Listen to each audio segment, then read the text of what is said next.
The dollar's inevitable collapse. The chilling 500-year pattern. We can't ignore. What if you could see the future by staring into the past? Not with a crystal ball, but with a history book. What if the rise and fall of nations, the dizzying ascent and catastrophic plunge of global superpowers, follows the video, a predictable, repeating cycle that has held true for half a millennium? We are told that the US dollar is the bedrock of the global economy, that its dominance is as permanent as the stars and stripes. But what if that's exactly what every collapsing empire believed right before the ground gave way beneath them? This isn't a doom-laden conspiracy theory. This is a pattern, a cold, hard economic and historical cycle that has played out with terrifying consistency 5 separate times over the last 500 years. Every single global reserve currency, the Portuguese real, the Spanish silver peso, the Dutch guilder, and the British pound, rode the same roller coaster. They all rose on a wave of unprecedented innovation, peaked at a moment of seemingly unshakable dominance, and crumbled under the weight of their own overextension. Right now, the US dollar is flashing the same exact warning signs that appeared right before every one of those former champions lost their crown. The question isn't if a global reserve currency will fall, but when. And for the dollar, the clock is ticking. Buckle up. We're about to go back in time to uncover the one undeniable pattern that has doomed every world-dominating currency in history. By the end of this, you will see the world of money, power, and geopolitics in a completely new light. We'll break down the life cycle of 5 fallen empires, connect the dots to America's precarious position today, and give you a clear-eyed look at what the future might hold. This is about understanding the game, so you're not just a spectator when the rules change. The stage is set. The anatomy of a reserve currency. Before we journey back, let's define the exorbitant privilege of being the world's reserve currency. It's the ultimate financial superpower. It means your currency is the default tool for international trade, the primary asset held in other nations' central bank reserves, and the benchmark for global commodities like oil and gold. This status grants the dominant nation unparalleled advantages. The power to print. It can finance its deficits by simply creating more of its own currency, which the world is hungry to hold. Cheap debt. It can borrow money at lower interest rates than anyone else. Financial leverage. It can wield sanctions like a weapon, cutting off adversaries from the global financial system. But this privilege isn't a divine right. It's earned, leased, and eventually revoked. The story of its revocation is always the same. Act 1. The Pioneers, Portugal and Spain. The rise of global empire. The Portuguese real. The navigator's reward. C. 1450-1580. The revolutionary advantage. For centuries, the riches of Asia flowed to Europe via the Silk Road, a network controlled by costly middlemen. But in 1453, a catastrophe created an opportunity. The Ottoman Empire captured Constantinople, severing the primary overland route. Spices, silk, and gems became scarcer and more expensive overnight. This was Portugal's moment. Under Prince Henry the Navigator, this small kingdom on the edge of the Atlantic had perfected the caravel, a ship that could sail into the wind. They weren't just explorers. They were out to reinvent global commerce itself. In 1498, Vasco da Gama reached India by sailing around the Cape of Good Hope. He returned to Lisbon with a cargo of spices worth 60 times the cost of his entire expedition. Overnight, Lisbon became the new center of the global trade universe. The Portuguese real became the world's first true reserve currency because it was the key that unlocked the source of wealth. To trade in Lisbon's feitorias, trading posts, from West Africa to Goa to Macau, you needed reais. For about 80 years, Portugal enjoyed a virtual monopoly. The fatal flaw: overextension. But success bred the first signs of the pattern. Maintaining a global network of fortified ports and fighting off rivals was astronomically expensive. The manpower needed for ships and garrisons drained Portugal's small population. Then, competitors like the Dutch and British, learning from Portugal's maps, muscled in. The final blow was a dynastic crisis.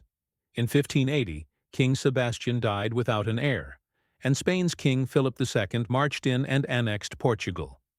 The real, after an 80-year reign, was simply absorbed. The torch passed to Spain. The Spanish silver peso, the mountain of fool's gold, c. 1545-1648. The revolutionary advantage. Spain's rise was built on a different discovery. Not a route, but a mountain. In 1545, a local Inca in the high Andes discovered a mountain of virtually pure silver, Potosi. This geological anomaly, at its peak, produced nearly half the world's silver. The Spanish established a mint right there at 13,000 feet, churning out the famous pieces of 8 coins. These became the first truly global currency, the US dollar of the 16th and 17th centuries. For about 100 years, Spanish silver dominated. The empire, on which the sun never set, was financed by this endless river of white gold. The fatal flaw. The resource curse and fiscal irresponsibility. Spain became the ultimate case study in mismanaging wealth. The Habsburg kings, particularly Philip II, were perpetually at war. War is expensive, and Philip II defaulted on Spain's loans not once, but 4 times: 1557, 1560, 1575, and 1596. He essentially invented the sovereign debt crisis. Furthermore, the flood of silver created something new: massive inflation. With so much silver chasing a fixed amount of goods, prices in Spain quadrupled during the 16th century, a phenomenon known as the price revolution. The silver created a false sense of security.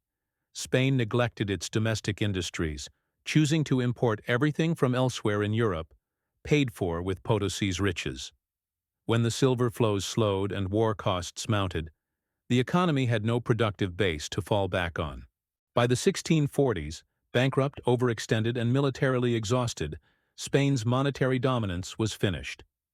Act 2. The innovators, the Dutch, the rise of modern finance. The Dutch guilder. When ideas were worth more than silver, c. 1620-1780. The revolutionary advantage.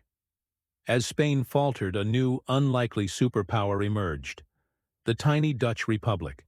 Having just won independence, the Dutch were pragmatic, commercially minded, and fiercely innovative.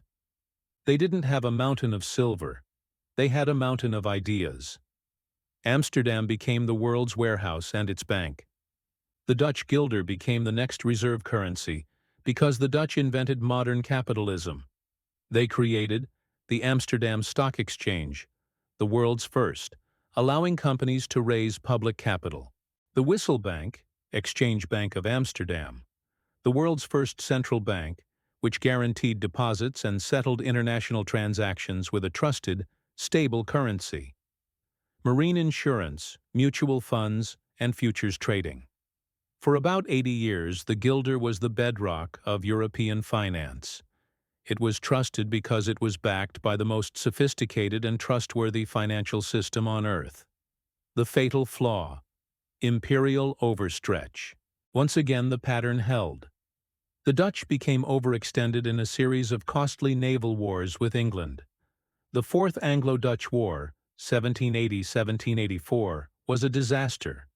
The British Navy crippled Dutch trade, and the war bankrupted the state.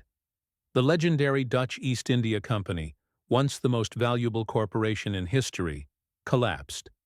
The Dutch Republic remained wealthy, but its global financial crown slipped. And who was there to catch it? Britain. Act 3. The Titan. Great Britain. The sun never sets. On its debt. The British pound sterling. The Empire of Industry. c. 1720-1944. The revolutionary advantage. The pound's reign was the longest and most dominant in modern history. Its rise was powered by the twin engines of the Industrial Revolution and a vast colonial empire. British textiles, steel, and steam engines were exported to the world, and the world paid in pounds. London replaced Amsterdam as the global hub for insurance and investment.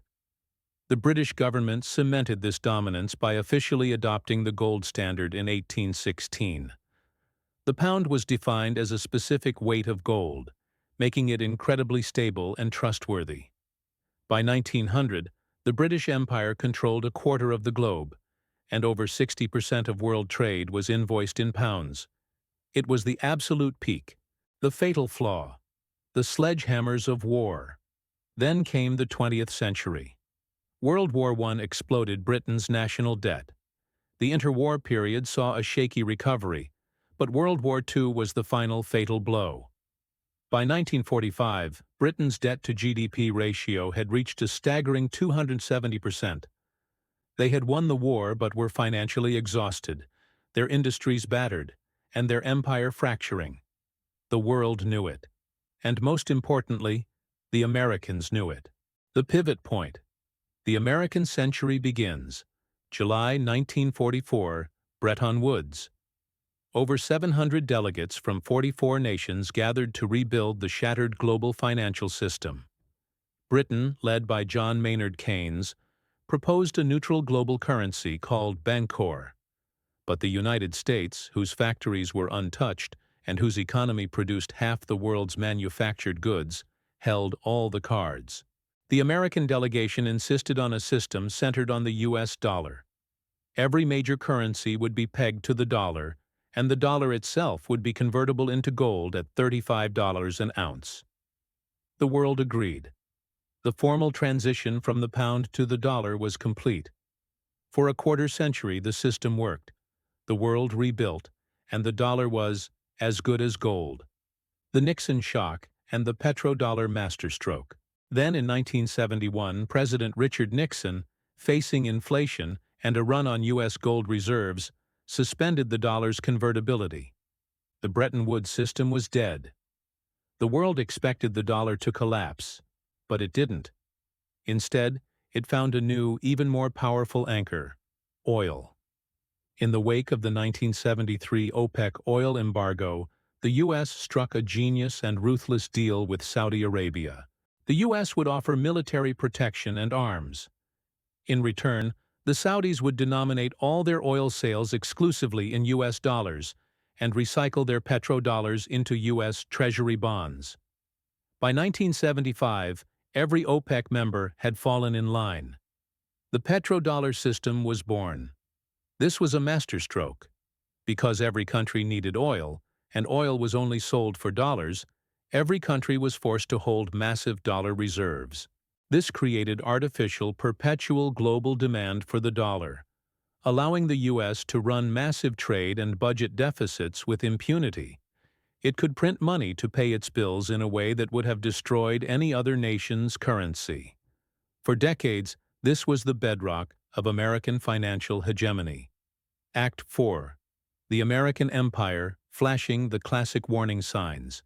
At its peak in the year 2000, over 70% of the world's foreign exchange reserves were held in dollars. It seemed untouchable. But now, the cracks are appearing, and they are widening fast. Let's look at the data that mirrors the decline of every empire before us. Number 1. Declining global share, the most direct metric. As of the latest IMF data, the U.S. dollar's share of global foreign exchange reserves has fallen to 58.4%. As of Q4 2023. That's a dramatic drop from the 70% plus peak, and is part of a steady, 2-decade-long decline. The trend is unmistakable. Number 2. Shrinking foreign demand. For decades, foreign investors eagerly funded American debt. No more. Their share of U.S. Treasury holdings has plummeted from over 50% during the 2008 financial crisis to just 30% today. Who's buying the debt instead? Largely U.S. government entities and the Federal Reserve itself. A risky internalization of debt that echoes the financial strains of pre-collapse empires. Number 3. The rise of alternatives. De-dollarization. This is the most active threat. The de-dollarization movement is no longer theoretical. The BRICS Plus coalition, now including Brazil, Russia, India, China, South Africa, Egypt, Ethiopia, Iran, Saudi Arabia, and the UAE, represents a massive chunk of global population and GDP. They are not just talking about moving away from the dollar. They are building the infrastructure to do it. They are developing the BRICS Bridge, a payment network using central bank digital currencies, CBDCs, to settle trade, completely bypassing the dollar and the Western-controlled SWIFT system. China has already conducted billions in trade with Russia and Saudi Arabia, settled in Chinese yuan. Number 4. The fading petrodollar. The very deal that saved the dollar is now fraying. Saudi Arabia, the linchpin of the petrodollar, has agreed to sell oil to China in yuan. While it hasn't abandoned the dollar, this breach in the wall is monumental. It signals that the world's largest oil exporter is no longer exclusively tied to the greenback. Number 5. The carbon copy domestic crisis. Back at home, America's balance sheet is a replica of Britain's in 1944. Colossal debt. The total U.S. public debt stands at a staggering $34.8 trillion and climbing, representing over 120% of GDP. Military overstretch. The U.S. has spent an estimated $8 trillion on post-9/11 wars and maintains about 750 military bases in 80 countries. Declining manufacturing base. While the U.S. remains a manufacturing powerhouse, its relative share of global output has shrunk as it has shifted to a finance and consumption-driven economy. This trifecta, massive debt, imperial overstretch, and a relative decline in productive economic power, is the exact same recipe that led to the downfall of the pound. The inescapable pattern. 4 stages to collapse.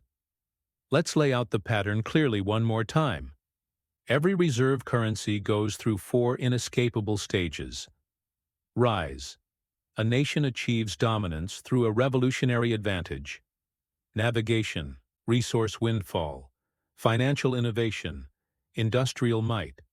It becomes the indispensable nation for global commerce. Peak. The currency becomes nearly universal. The empire seems untouchable, a permanent feature of the world order. Complacency sets in. Overextension. The cracks appear. The empire succumbs to imperial overstretch, massive military costs, spiraling government debt, and a decline in its relative productive power. This is precisely where the U.S. finds itself today. Collapse. A loss of trust, often triggered by a major crisis, leads to a decisive shift. The exorbitant privilege is revoked, and status transitions to a new rising power. Historically, the full lifespan for a top currency has averaged about 100 years. The U.S. dollar has been the reigning reserve currency for 80 years since Bretton Woods. We are not just approaching the historical turning point. We are living in it. What does collapse actually look like? It's not Mad Max. It is crucial to understand that collapse, for the dollar, does not mean it becomes worthless. You will still use dollars to buy groceries. It means the loss of its exorbitant privilege. It looks less like Mad Max and more like the experience of Britain since 1945. Still a wealthy, important country, but no longer the one calling all the shots. Specifically, it means the end of cheap debt. The U.S. would have to pay much higher interest rates to attract buyers for its debt, leading to either massive tax increases or deep spending cuts. Weakened sanctions power. The ability to financially isolate adversaries would diminish as global trade moves through alternative currencies and payment systems. A lower standard of living. The ability to import goods cheaply would decline, as the dollar would lose significant purchasing power on the global stage. A multipolar currency world. The future is likely not a single currency replacing the dollar. The world is too multipolar. The future is a basket, a world where the US dollar, the euro, the Chinese yuan, and perhaps a digital asset or a BRICS-backed unit all share global influence. It's a messier, more complex, and less predictable world. The pattern is the prophecy. 5 empires, 5 currencies, 1 story. The wheel of history turns, and no nation, no matter how powerful, is immune to the forces of economic gravity. The signs are not just on the horizon. They are in our financial headlines, our debt clocks, and our geopolitical rivalries. The fall of a reserve currency is not an event. It's a process of slow decay, of strategic miscalculation, and of a rising power patiently waiting in the wings. America stands at the precipice of this historical cycle. The choices it makes today about its debt, its military commitments, and its economic foundations will determine whether it can defy the 500-year pattern or become the 6th name on a list of fallen giants. The past whispers a warning. The only question is, are we listening? So what do you think? Is the dollar's dominance an unchangeable fact of life, or are we watching the beginning of the end of the American financial era? Did seeing this 500-year pattern laid out change your perspective? We want to hear from you. Let's get a real conversation going. What currency or asset do you think benefits most from this shift? Share your thoughts. Because in the end, the more you understand the patterns of the past, the better you can navigate the uncertainty of the future.